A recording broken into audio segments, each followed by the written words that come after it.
Hello, and welcome to episode 63 of Public Interest Podcast with your host, Jordan Cooper, where we interview politicians, activists, advocates, and others who seek to improve the state of the world. We're here today with Ryan Clott, Barcelona-based entrepreneur and partner in Moda 22 Fashion and Design Incubator. How are you doing today, Ryan? Good, Jordan. Thanks for having me. Glad to have you here. So the first question I'd like to ask you is, what are you currently doing, or what have you ever done to advance the public interest, and why? Well, I think just being involved with entrepreneurship is incredibly empowering for individuals. I think the ability to sort of design your own destiny through making a business and making a living off of it is incredibly important for the public, and particularly with this Moda 22 incubator, we're really community focused and we're reinvesting in local entrepreneurship as well as local manufacturing, because we think that's a bedrock for any economy. So what is the role of entrepreneurship in the Spanish or American economy, and how does that help? What is the impact of entrepreneurship and manufacturing in any economy? Well, I think a large reason why the industrialized nations and, let's say, the advanced nations around the world are as they are is because of manufacturing. I mean, if you just look at the United States as an example, after the Industrial Revolution, that really was the foundation to advance the middle class and to have a lot more upward mobility for society. There's something to be said about making things and being able to have the imports and the exports. It just seems to be very critical, and with the advances in technology now, we're seeing sort of a second generation, which I tend to call the sustainable revolution, and where we can bring things back locally and have a lot more manufacturing. And there's just a domino effect when you can have manufacturing. It's such a complex aspect of any economy that it tends to generate a lot of jobs and a lot of direct and indirect wealth. So, how did you get into entrepreneurship? What really began to interest you in design and fashion and industrial design, and how did you get into this? Did you ever start your first company? Do you have educational background in this? How did you get involved? Sure. Well, I've been interested in design since I was a kid. I wanted to do industrial design since I was in sixth grade. I went to Pratt Institute for Industrial Design. I really didn't expect to be in the fashion industry, but I'm a product of the Great Recession, graduating in 2008. And I decided to start a travel goods company back then, which corresponded with the fashion industry. So it's not so much that I'm a fashion designer, but the thing about industrial design, it's you can make anything. And so what I learned is in building this business and creating these products and sort of doing the manufacturing for everything, you're using a lot of the systems in place that were similar to what the fashion industry would use. So, I just love creating. And I think that's what's great about industrial design and about entrepreneurship. Industrial design is about making things of all sorts, and entrepreneurship is really about creating something out of nothing. And I think they're both incredibly empowering, and even from a psychological aspect, you get to use both your creativity and your analytical skills. So it's a back and forth between the left and right brain, and I think that's very refreshing, because there are very few jobs I feel that you really get this kind of balance and this harmony. So we're on the podcast talking about advancing the public interest. It sounds like there's a lot that you do to both encourage other people to be creative. You're bringing more creativity into the public space. How does bringing creativity into the public space advance the public interest? How does it benefit other people that there is good design or good fashion, or that there are entrepreneurs who are innovating and bringing something new into the marketplace? So I really focus on ecosystems. For me, I think that's really the most important aspect of anyone doing anything when it comes to entrepreneurship is what's the network, what's the ecosystem? Is there an environment that will allow people to thrive? And so when we talk about creativity, I think oftentimes people misconstrue creativity as just sort of coming out with some artistic ideas. For me, creativity is about the actual act of producing something out of nothing. So creativity doesn't have to be in the quote unquote creative sector. It's just about making things. So I think when you're focusing on good design and good, manufacturing and good collaboration, I think if you're making these connections and creating an environment where there's a lot of collaboration, everybody can thrive, because especially in today's world, there's more and more cross-pollination amongst different industries and sectors. Now, you have created products yourself, and I guess could you speak a little bit about how creating those products, bags and the like, have actually, how you envision them impacting people's lives? How does it make people's lives better? How does it improve their lives, improve the efficiency, enable them to travel and move around to create a lifestyle brand? How does that impact people's lives if you successfully design a good product? And what is a good product? Sure. Well, I think, for the last several years, I've been a design consultant and innovation consultant, and I've worked for or with many big brands and even many smaller startups, and you see sort of the broad spectrum. And I think my thoughts on this, on the impact of a product, change and evolve probably month to month or year to year, because functionality is important. And for me, being an industrial designer, having something that is well designed means that it should work well and improve your life. But I also have realized that the emotional aspect and the storytelling is, if not as important, could be more important than the functionality, because what I've learned by working in the industry is that people buy something that they emotionally connect with first, and then they take into consideration what's the utility behind it. So I think really human beings are predisposed to having beautiful things and things that they really want. I think it goes back through history with sort of craft and things like that. And so depending on what you're doing and where you produce it and what the price point is, I think you sort of vary with the story, and it can sort of also influence how it improves people's lives. Because sometimes you have something that's incredibly useful and people will really value that. But sometimes you just create something that's incredibly beautiful, and that can be, different value, but perhaps more value to them in their lives. So what's the relative value of utility versus art in your business?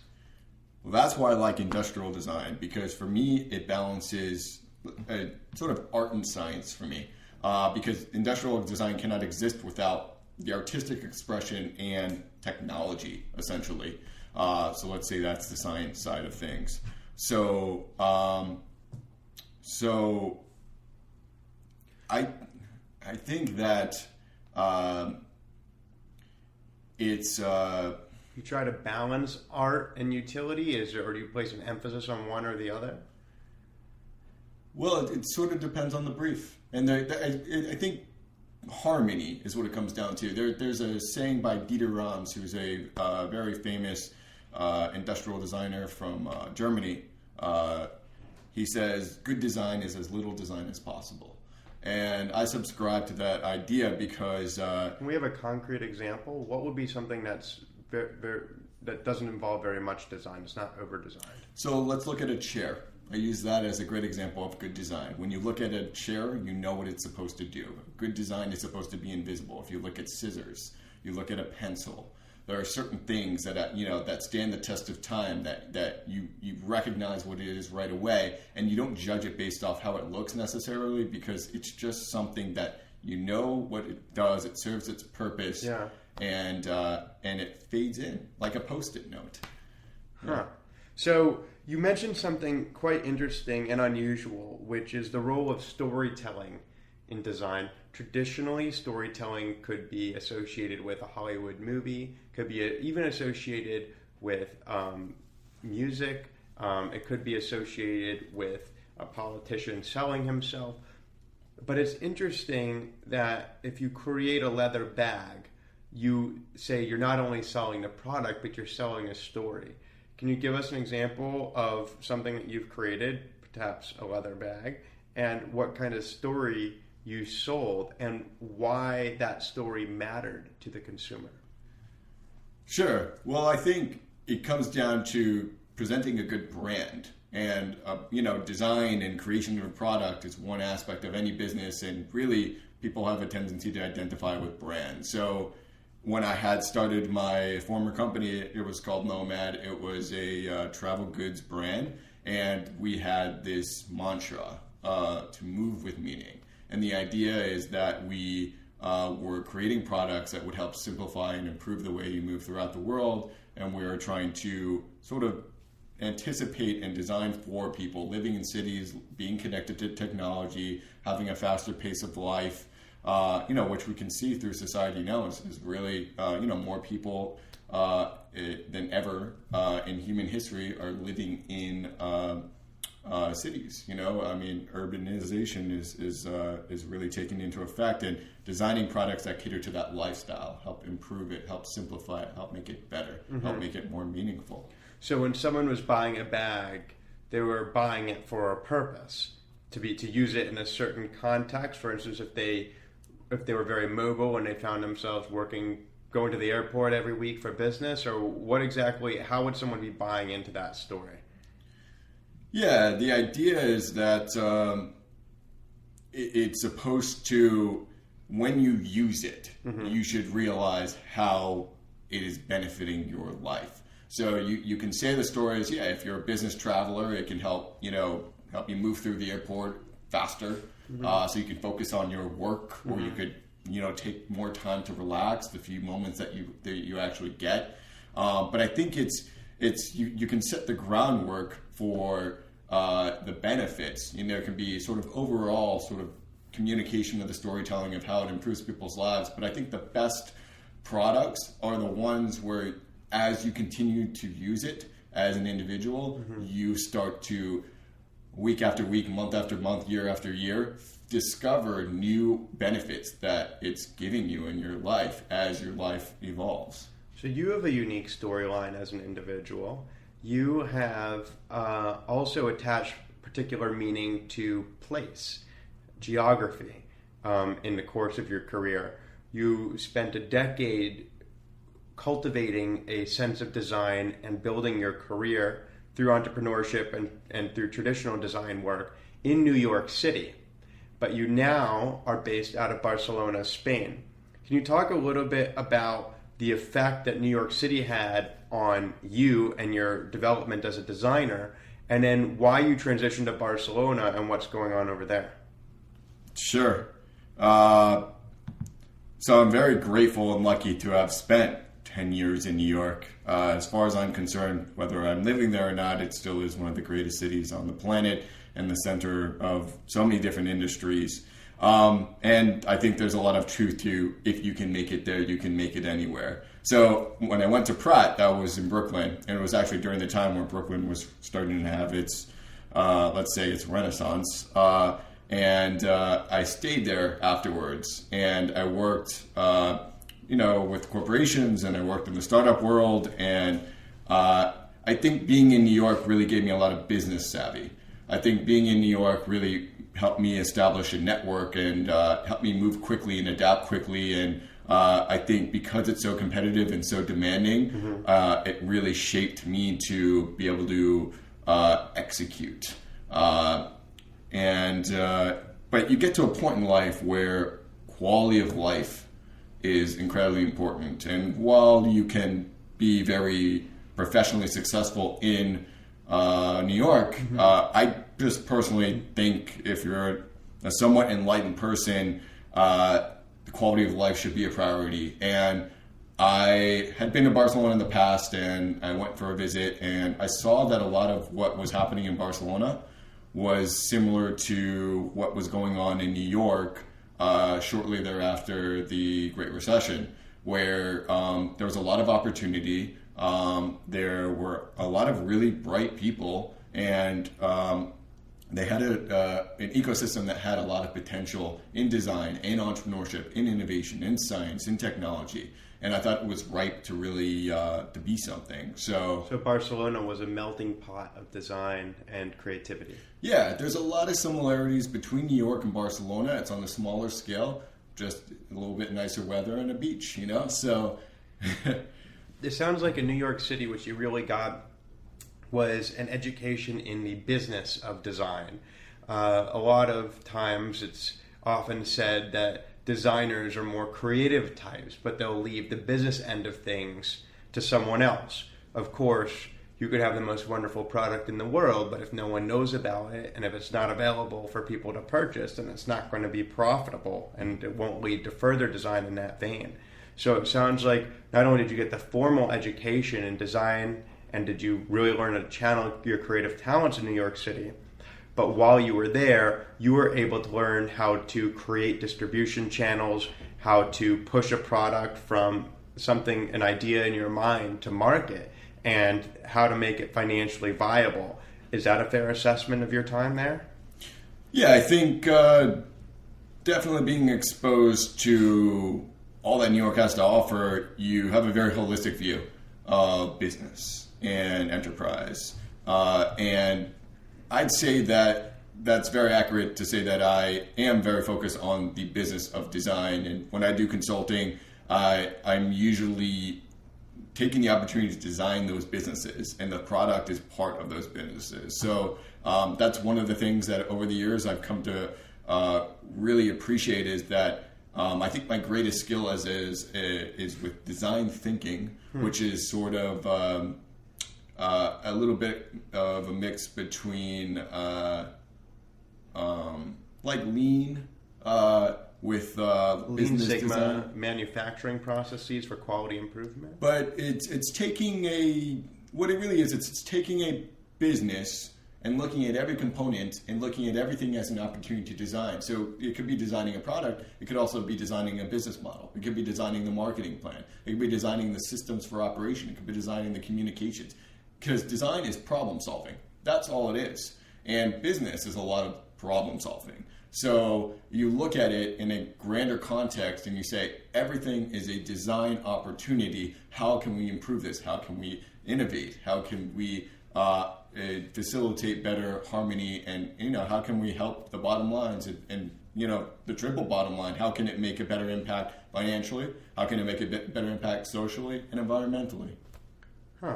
So you're seeking to have a positive impact in the world, environmentally, socially. Speak to me about where that desire comes from to have a positive impact and how you go through the thought process of identifying how you will have that impact.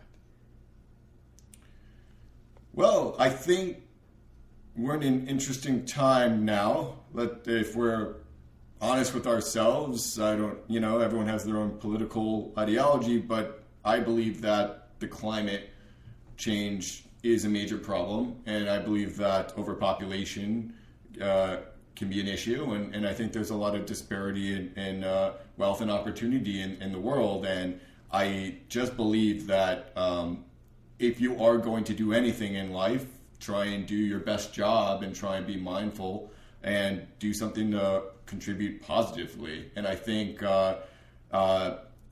particularly in our generation and the younger generations, taking into account the social and environmental sustainability of really having a positive impact makes a difference, because it's hard to institute change in a really wide scale.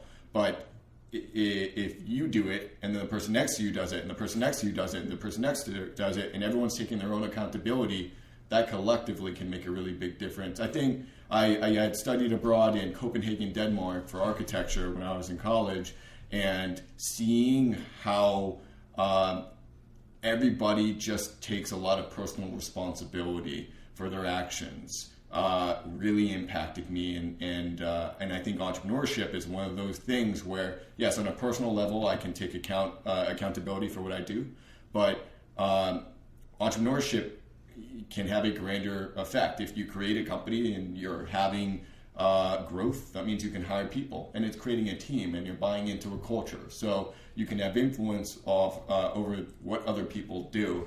And I think that if you... So growing jobs, basically if you're an entrepreneur and you're successful, you're able to create jobs. You can pay them a decent wage, which will address the growing socioeconomic disparities that affect most world economies. And then also you spoke about global warming. Well, if you source your materials locally, local leather, local whatever, then you're going to have less of an impact. It has less of a carbon footprint. Is that what you're saying? Yeah, to an extent. I mean, there's becoming more and more evidence that to localize production or development can have its economic advantages.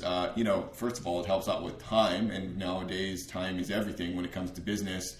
And I think as we're, encountering big data and we have more technology at our disposal, we can be smarter about how we go about operating our businesses, which essentially causes less waste and less energy. And I think those two things can make a big difference. So as we near the end of our podcast, I'd like to ask you to reflect upon your career in design and its effect upon the world. How and why you've decided to enter into a field that you see as being one that advances the public interest and makes the world a better place. Why is it that you've launched into this career and why of design, and why are you so intent not only just on profitability as some individuals are, but you're also really focused on having a positive social impact on the world through your design? Why? Well, I think it comes down again to designing systems. And when you look at it as designing products, I mean, most everything you see around you was designed by somebody. If it's not natural, it was designed. So there's a really large impact. That means that there had to be a lot of resources that were invested into creating all these things. But designing systems, I think, is really what it comes down to for me, because I think that can empower people to make the right decisions. And that's why, particularly what I've been involved with in Barcelona with this Motor 22 incubator, we're creating an ecosystem for people to really thrive and go and venture off on whatever it is that they see fit. And again, they had their crisis, as much of Europe had their crisis, and through entrepreneurship and designing their lives, they have the ability to improve it. And I think that's what it comes down to, is designing systems that allow people to thrive, and if they're improving their own lives, they have a much better likelihood of improving other people's lives as well. Well, that has been Ryan Clott, who speaks about the ubiquity of design in society and the multifarious ways in which design can positively impact our lives. Well, in fact, impact our lives for better or for worse.